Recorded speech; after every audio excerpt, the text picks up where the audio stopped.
Bonjour à toutes et à tous, bienvenue pour une nouvelle vidéo sur MotoGP 17, le début de notre carrière, si je ne puis dire, en Grand Prix. Là pour l'instant nous sommes en Moto 3, nous sommes au Qatar pour la manche d'ouverture du championnat du monde MotoGP. On a un ciel plutôt dégagé, une température de l'air à 20 degrés et une température du circuit de 20 degrés aussi. On va s'élancer tout de suite pour le départ de ce Grand Prix. Alors, je vais vous montrer. Donc, nous sommes en pôle devant Joan Mir, Aaron Canet 3e, Romano Fenati 4e, Jorge Martin 5e, Nicolo Bulega 6, John McPhee 7, Fabio Di Gianantonio 8, Andrea Migno 9, Nicolo Antoni, notre coéquipier, je vous le rappelle, chez KTM et en 10e position, Enea Bastianini, 11e, 12e Philippe Ottol, Gabriel Rodrigo 13e, 14e Adam Norodin et 15e Lee Violoy. Alors, on va partir pour le circuit. Alors, j'ai pas eu beaucoup de difficultés à faire à la pole position. Faut savoir que je suis, comme je l'ai dit la dernière fois, en réaliste. Donc là, on a fait la pole position pour notre premier Grand Prix sur MotoGP 17.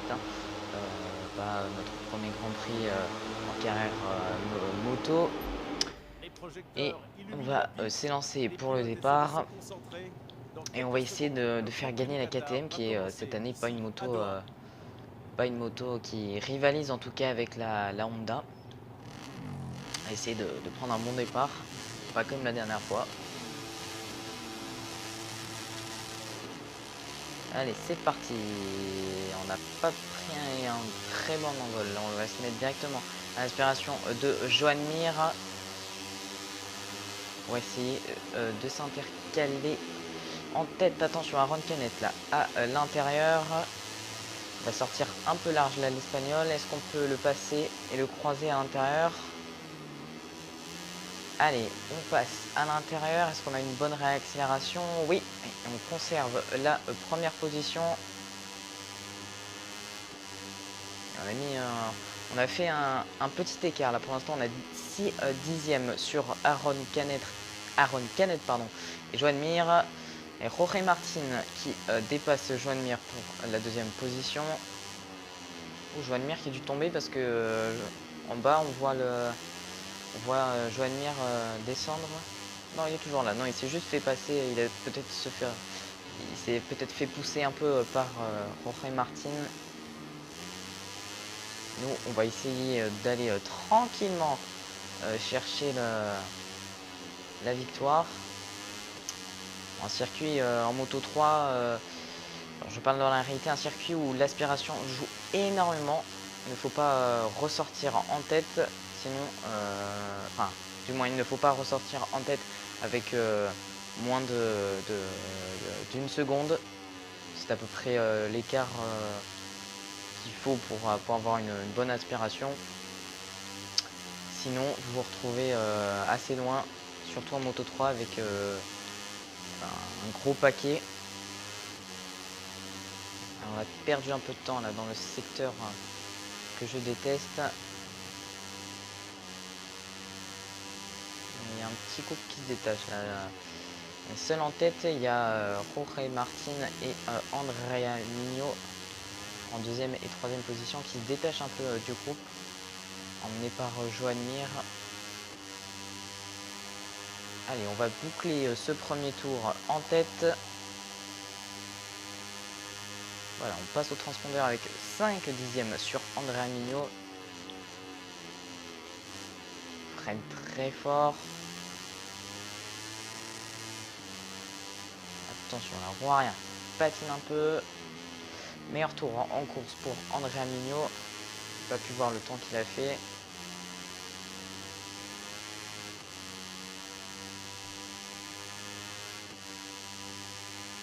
Mmh. 9 dixièmes. On a repris là sur le pilote italien. Attention, on sort un peu large ici. À mon avis, l'avance qu'on a fait a fondu. On a encore une petite marge. Encore un petit coussin de sécurité. Attention, là, le roue arrière qui patine encore.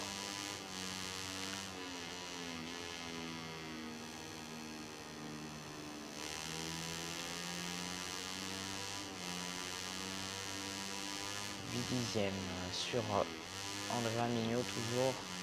Jorge Martin derrière lui. À mon avis, il va pas se passer grand chose encore dans ce Grand Prix. On devrait normalement remporter la course sans problème. C'est un circuit qui pour l'instant, enfin jusqu'à maintenant sur les autres jeux milestone me souriait pas trop. Et comme quoi parfois vos faiblesses peuvent devenir vos avantages, vos atouts.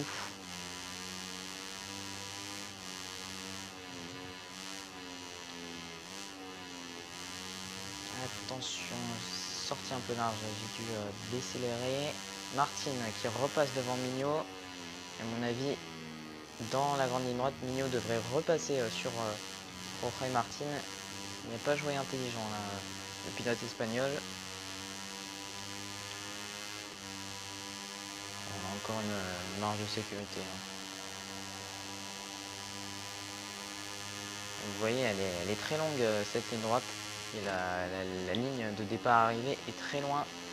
J'ai freiné un peu tôt. Attention, est-ce que Mignot ou Martin pourra nous passer? Ils sont en tout cas revenus dans notre roue arrière, dans nos échappements. Attention, j'ai réaccéléré un peu sur le vibreur. La roue avant qui a un peu, la moto qui est un peu dribblée.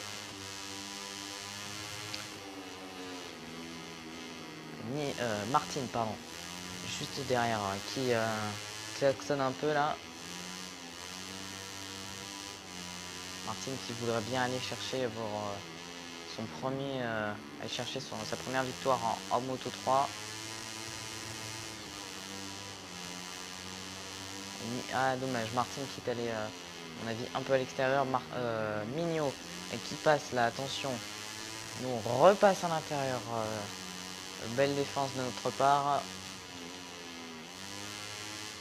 Finalement, on aura su tirer les marrons du feu en début de course et s'échapper loin devant pour ne pas subir l'aspiration des autres pilotes. Attention, Mignot, là encore à l'intérieur. On va arriver dans le secteur où j'ai beaucoup de mal.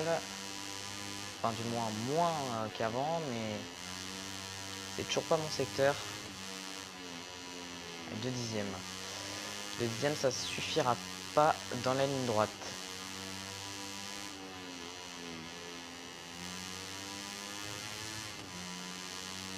Est-ce que Mignot va pouvoir nous passer? On va essayer de se mettre bien à l'extérieur de ce virage. Pourquoi pas. Oh, on est côte à côte là avec le pilote italien. Ah, est-ce que ça va passer? Et sur, à mon avis, la ligne. Et on a remporté la course. C'est sur la photo finish, à mon avis, qu'on a gagné. Bah voilà, le jeu qui annonce le même. Aucun écart, 0. Mais en vrai, ça se voyait un petit peu quand même. Alors, nous remportons la course sur photo finish. Devant Andrea Mignot, Jorge Martin termine à très belle 3e place. Aaron Canet, jeune espagnol, termine 4e place. Romano Fenati sur sa Honda maintenant, qui a été, je vous rappelle, viré du team Sky vers 46. Philippe Autel termine 6e. Joan Mir, dommage, il aurait peut-être pu faire un beau Grand Prix là, l'espagnol, et il termine à une 7e place un petit peu décevante de sa part. Nicolo Bulega 8e, Enea Bastiani 9e et Fabio Di Gianantonio termine à une 10e place. Au championnat, ça paraît logique, c'est la première course, donc nous sommes en tête et voilà, c'est le classement de la course. Du coup, c'est KTM qui normal fait 1 et 2 au championnat, donc 25 points devant Honda 16, Peugeot et Mahindra pardon. Pour l'instant ne marqueront pas de points et ça m'étonnerait qu'ils marquent des points à l'avenir. Le parc fermé.